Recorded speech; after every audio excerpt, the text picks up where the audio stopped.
Her name is Gege. She is 7 years old, but she has been homeless with her mentally ill mother in Shenzhen for more than 3 years. The woman sitting next to Gege is Nazi, a volunteer social worker with Hope Home, a child protection service center in Shanghai. Like Nazi, Xiao Xudong has also devoted much of his volunteer work to Gege's case. Xiao took Gege's story to the local media earlier in the year, and her story caught the attention from the local government welfare agencies. Gege's mother began to receive treatment while Gege was sent to a foster child center and later reunited with her father. Gege's case has a happy ending, but volunteers such as Nazi and Xiao Xudong are not yet celebrating. Xiao says in a Skype interview. We have many child protection organizations, but why do we still have so many children being abused and neglected? Hope Home was founded 2 years ago in Shanghai by well-known author Chen Lan in hopes to help children from abuse and neglect. Social workers at Hope Home say they have witnessed too many cases like this.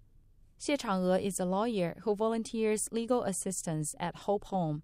She says via Skype that there are laws in China to protect children's rights, but when it comes to putting them into practice, there are many challenges.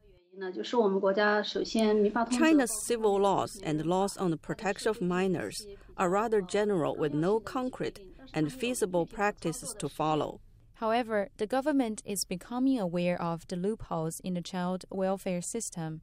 According to the new regulations that went into effect earlier this year, if parents or legal guardians sexually abuse, sell, abandon, violently hurt juveniles, they will lose custody of the children. In Xie's eyes, it is a big step forward towards protecting children.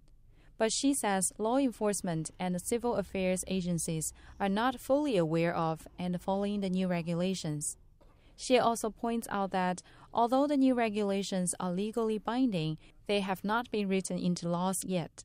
Volunteers such as Xiao Xudong and Xie Chang'e agree that a comprehensive system is needed to best protect children from abuse and domestic violence. They've expressed their feelings through Skype with VOA.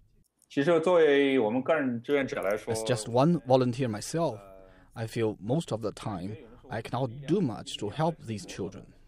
The government should take more action in developing a social services system in a systematic and constructive manner, including encouraging more charities to participate in the work for children. These volunteers say while Gege found her family and ended her homeless life, many children are still suffering and need to be rescued. This is Helen Wu, VOA News, Washington.